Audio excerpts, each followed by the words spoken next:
everyone, and welcome to episode 37 of What to Think, VentureBeat's weekly technology podcast. I'm Dylan Tweeney, the editor-in-chief of VentureBeat, and I'm here with Ruth Reeder, one of our talented reporting staff. Hi, Ruth. Hi. So Ruth is joining us from New York, thanks to the magic of technology, while I am in our San Francisco studio. Today we'll be talking to Nicholas Carlson in San Francisco. He's the author of a just-published book, Marissa Mayer and the Fight to Save Yahoo. But first, let's go over some tech news highlights from VentureBeat.com. Here are three of our most interesting stories from last week. I'm going to start with Box, formerly known as Box.net, I guess. Anyway, it could finally go public this quarter. As VentureBeat's Jordan Novett reported last week, they're getting ready to go public. He had the scoop on this, and then the day after his story appeared, they filed documents with the SEC indicating that the company is preparing to go public any day now at a valuation of around $1.5 billion. It's been a long time for this company, hasn't it? It has been so long. They filed to go public in March of last year. So everyone's been wondering, and it was really cool because, you know, our reporter, Jordan, got this story. He had some sources, and we were all wondering, like, should we run with this? Should we not? And then, you know, there it was. You know, the SEC filing just showed up just like that. It was right after he published his thing. It was nice timing. It was great timing. I love it when that happens in the news business. It's always great if you can be ahead of the news by a day. Apparently, Box had some, there were some financial questions, and there were some questions last year about whether the markets were really ready for an enterprise technology company. But with the recent IPO of Hortonworks and some other IPOs late last year, it looks like the waters might be looking warm enough for Box to jump in. So we will see. The new timeline for IPOs is a lot quicker than it used to be because companies can do a lot of the pre-filing work in secret, and then they only go public with the documents a few weeks before the actual IPO. So we may see an IPO before the end of this month. Yeah, that's what Jordan was saying. Yeah, we'll see. Let's talk about wearables. It was a big topic last week at CES, the annual festival of excessive gadgetry in Las Vegas. And we had a few writers there, including Harrison Weber, who tried on, I think, every wearable at CES. He went a little nuts. He tried on a lot of them. I mean, what was it? It was over 50 of them? Yeah, 56 at last count. It may have been more since he published that story, but he published a picture of every single wearable he could get his hands on his body somewhere. I kind of feel bad for him, honestly. My favorite one was the terry cloth one. It was like a terry cloth wristband, like a sweatband that goes on your wrist, but it had this kind of ugly screen poking out of it. It was crazy. Totally. And it was green, and it brought me back to when my mother used to force me to play tennis. Some of these wearables were just so excruciating. He published a post called Here's What I Learned by trying on almost every single wearable on the market. And one of his conclusions was that wearables almost always suck. Only a few companies really get it right in terms of making something that's not too complicated and not too simple and actually looks good and feels good when you're wearing it. Yeah, I mean, despite the fact that Apple has rolled out this like really super complex watch, you know, it seems like for the most part, just nothing's there yet. It's like putting a computer on your wrist may not really be all that fun to deal with at the end of the day. I'm actually skeptical about Apple's ability to pull it off. I mean, what do you think? Are you eagerly awaiting the chance to buy an Apple Watch, Ruth? I was just talking to somebody about this, but I think that the premise is so great, right? I think that when you write it down on paper, the Apple Watch sounds awesome. Mm-hmm. But I think that in actuality and in practicality, like with a lot of these devices that are already on the market, it's not going to play. It's not really going to be that useful. And it's expensive, $350 for something that, you know, you also need to have an iPhone for, right? Yeah, exactly. It's like, well, and that's the thing with all of them. You need another device to deal with the data that you're tracking. So, you know, I don't know. I'm not sold. Okay. Well, we'll find out more when Apple comes out with its watch. Either it will be the savior of the wearables market, or we'll have to go back to the drawing board, I guess. Anyway, there's no shortage of choices on the market right now. I want to hear you, Ruth, talk about Nico Sell, the founder of this company called Wickr, Wickr. She's an interesting character. I met her a couple of years ago, and I actually use Wickr for secure messaging.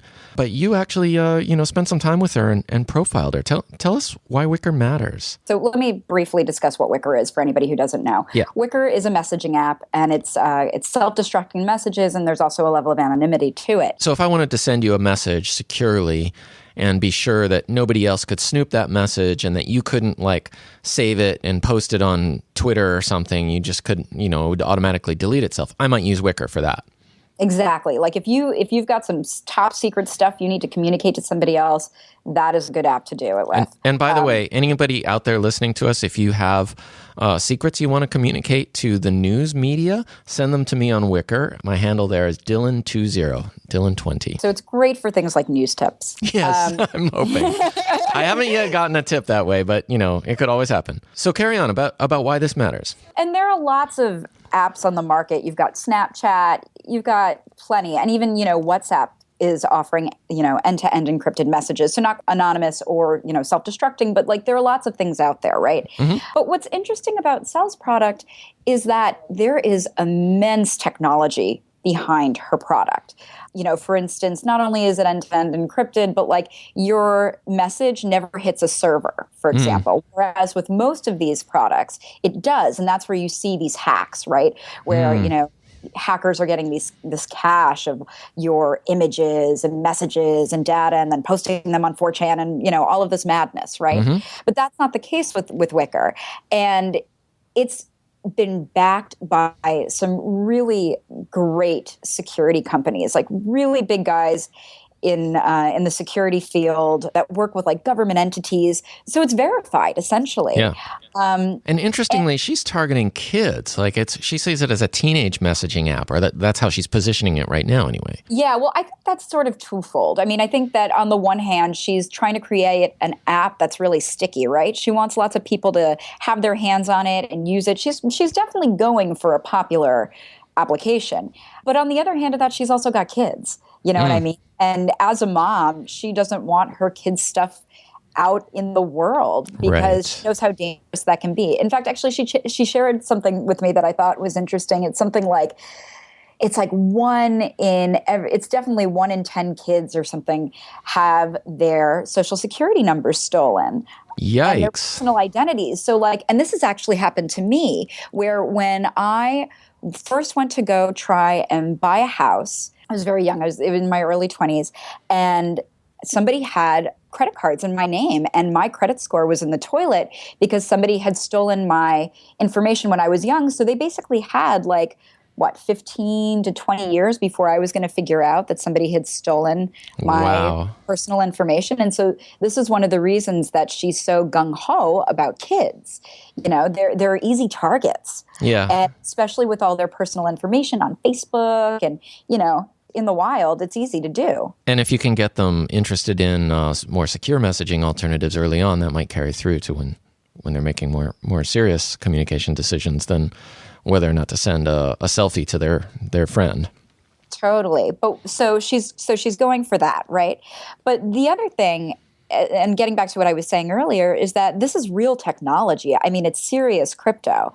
And so it has more applications than just a messaging app. And this is what Nico is sort of banking on now, is though it is a messaging app and though that's sort of like a great way to advertise it as this cool, super secret, self-destructing messaging tech, it also can secure financial transactions. And that has great premise financially for the company. Yeah. Whereas some of these other messaging apps are really struggling to figure out how are we going to monetize? Maybe advertising, maybe, we'll sell in-app features, right? But this is big money we're talking about. If you can sell to banks and exchanges. Absolutely.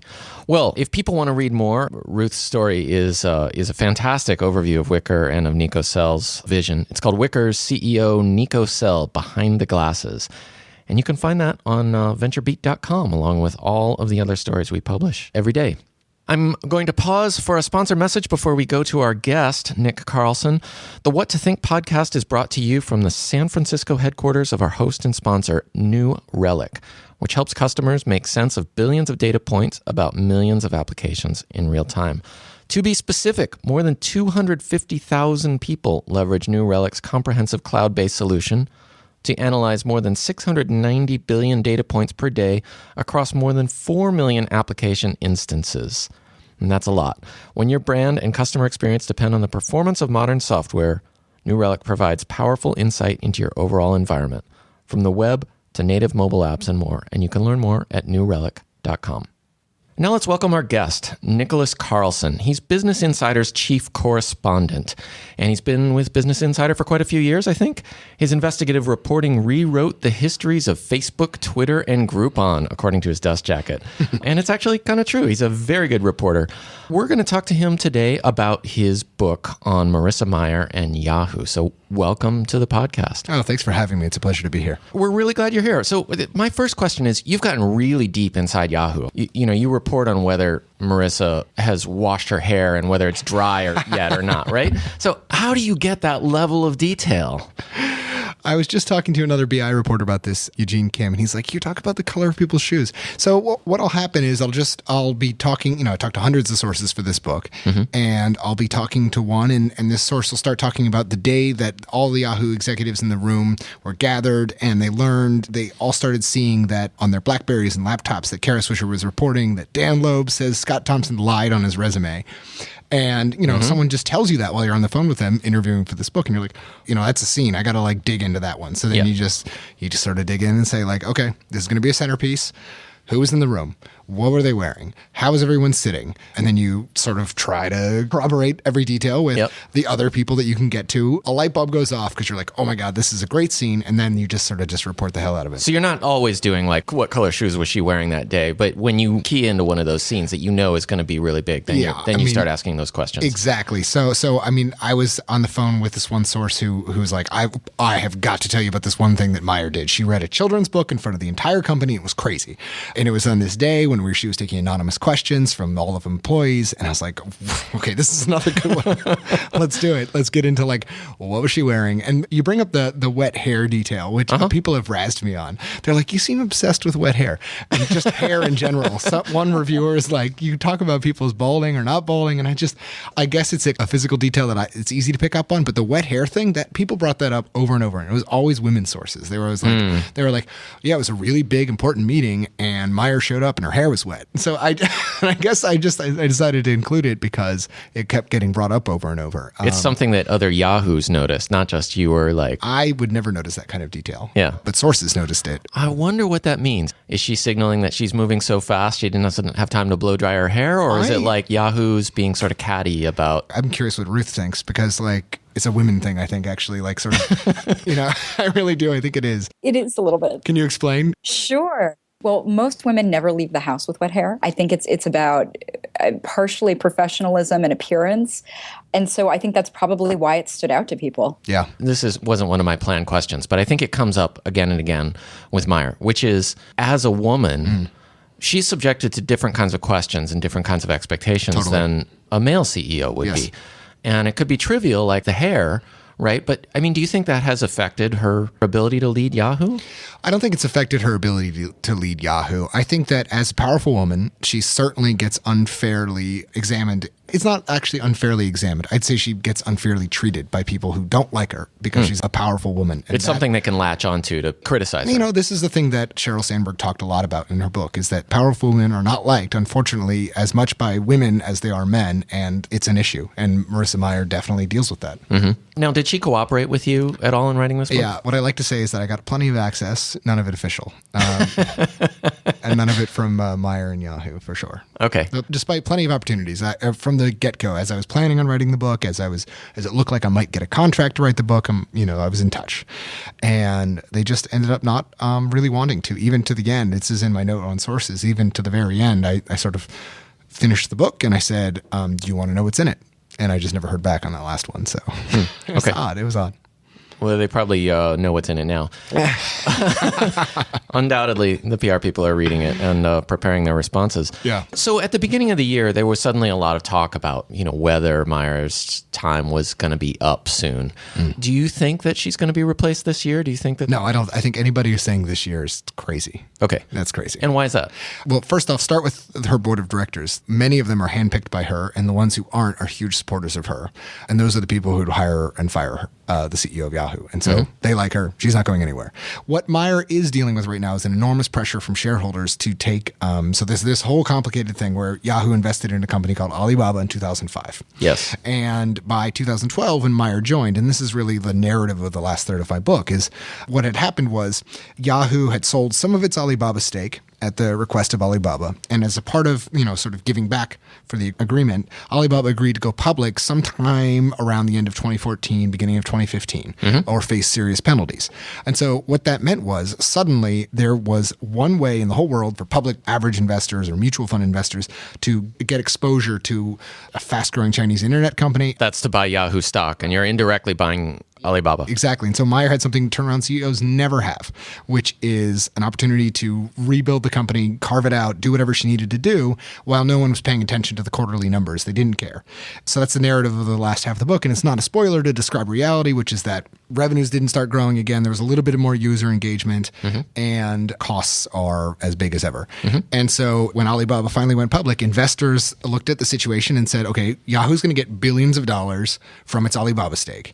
We could take the billions of dollars and we could allow Mayer to invest it in her strategy, or we could ask for it back. And what's happened is, and this is where the pressure is coming from, they want the money back. And she's promised to give some of it back, she right? has, yes. She has. Yeah, she went on an earnings call, and I've also heard since the earnings call that she, oftentimes when CEOs are dealing with this scenario, they just stick their head in the sand and just try to ignore reality. And I've heard that Mayer's not doing that at all. I've heard she's eyes open about this and sort of realizes the situation she's in. And that's why I don't think she's going anywhere. I do think that there's going to be some sort of large transaction that has to do with this. And it could result in Yahoo doing crazy things like splitting in two and having a bigger Yahoo and a smaller Yahoo. One would be a smaller Yahoo, which is the Yahoo we all think of, the core business. It'd be a $5 to $10 billion company. Right now it's a $50 billion company, but it'd be a $5 to $10 billion company. And then the rest of the bigger Yahoo would be a holding company for those Asian assets. And so when that happens, all kinds of crazy things can happen from there even. That's crazy already. Now, are you speculating now, or is this based on some... Right. This is what shareholders want to happen. Okay. I have to know what you think about the whole starboard value thing. Do you think there's any merit to the suggestion that Yahoo should team up with AOL? I think there's merit to some of the idea, but when I was doing reporting for this book, one thing I found over and over and over and over again was that Yahoo and AOL have been talked about as merger partners forever. Really since Yahoo was founded, almost. I think so, yeah. Months later.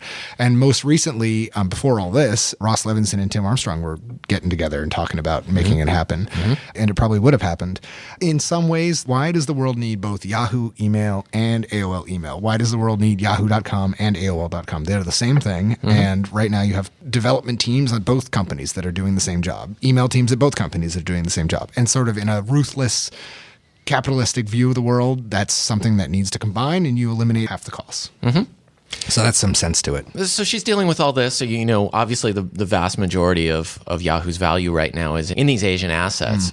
I'm curious about what you call the smaller part of Yahoo, what most people think of as Yahoo, right? Yahoo Mail, the homepage, the groups, Flickr, and all the things that actually millions and millions and millions of people use every day, right? It's an enormous site and still generates an enormous amount of revenue, even though that's declining. What went wrong?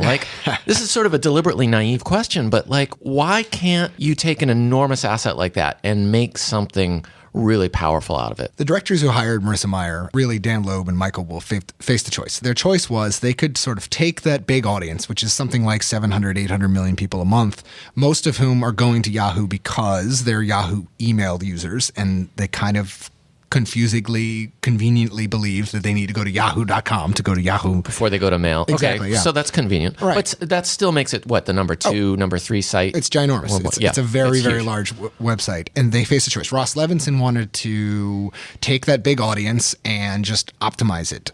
Maybe buy Vivo or Hulu and sort of stick those videos in front of that audience and say, we've got premium content now, and sell that for a lot of money. He thought he could raise ad rates. And then meanwhile, he would would get rid of Yahoo's search business, get rid of Yahoo's ad tech business, and really cut out costs while optimizing what it already had.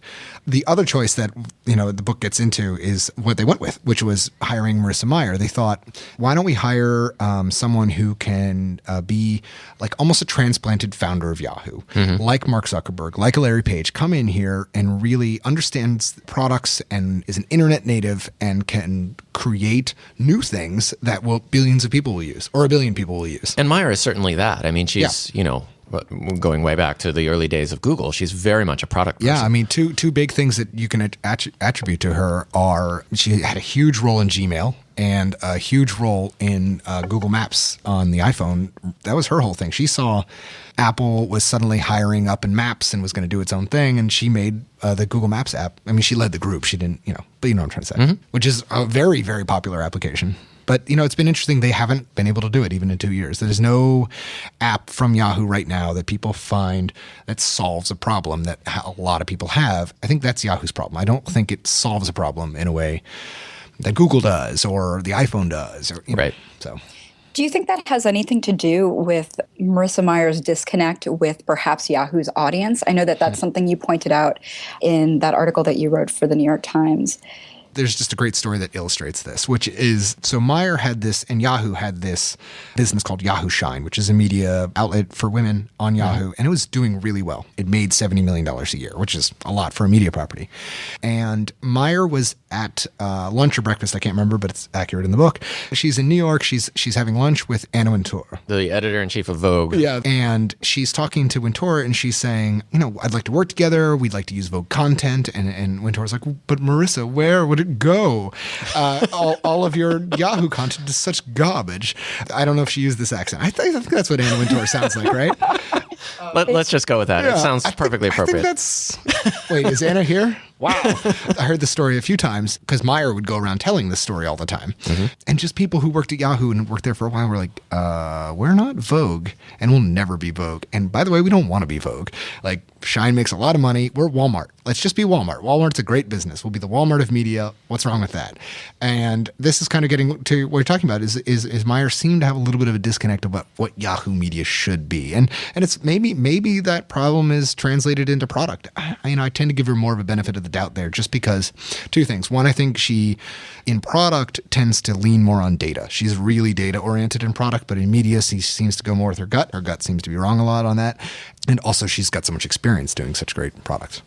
Well, that's another thing. I mean, the company, as much as we talk about it as a media company, and it certainly is, and she's made a lot of hires in that way, it's also very focused on advertising and pushing into mobile, as you've also pointed out. So what do you think the future will be for Yahoo in advertising and mobile? And will that help the company sort of reach a better peak? Yeah, I mean, I think what's going on, and it's called, it's like called Project Curveball or Moneyball or something like that. What Mayer came up with was a plan to basically, if you really boil it down, it's like do what Facebook does. They're kind of trying to build up streams in their apps in the way you have your Twitter stream and your Facebook stream, your news feed, and Facebook and Twitter are monetizing those. I think Yahoo's going to be a fast follower. They're going to say, whatever they're doing, we're going to do in Tumblr, we're going to do in our news digest, and we're going to do in email, and that's the plan, I believe. They're behind there. They have not caught up to their desktop revenues. Maybe they will. I know they have big numbers in terms of mobile, and it's getting bigger, but I think they do lack for having a product that people want. If Yahoo went away, the world would be fine, which is not where you want to be. It's sort of this long-standing story with Yahoo where they start with great products, or they acquire products that have enormous potential, right? Like Flickr is the classic example, and then they just sort of don't know what to do with it somehow. Yeah, and I think that is a core issue that was from the very beginning of Yahoo, which is this. So Yahoo in the very beginning was the internet, and you would go on and people were hearing about the internet all the time, and they were like, well, I want to try it. And so they would go to a user-friendly website called yahoo.com. Yes. And it would point them to other Yahoo products, and they were all easy to use, and they all worked all the time. And Yahoo eventually built like 300 products. And what people described it as a mile wide and an inch deep. And then all of a sudden, here comes Google, and it's got one. they do one thing and they do it great. Here comes eBay. And Yahoo tried to buy both, or it kind of had a sort of a shot to buy Google in the very, very beginning. Really early, yeah. Really early. People say they did later, but they didn't, I don't think. And then eBay, but they really messed up the eBay story. This is, it's a crazy one where Jeff Mallett, who is a big character in the book, and he really had a lot of, responsibility for making it this big, wild, crazy machine that ended up being a $128 billion company. He wanted, I believe it was, what's her name, the eBay CEO, Meg Whitman. Yeah. Wanted her to work for him. And she wouldn't. And she wanted to report into TK, Tim Kugel. And that's how that deal died. And can you imagine? That would have been a big one. That would have been enormous. In the history of Yahoo, who do you think is the worst CEO? Because they've had a long string of them, right? That's mean.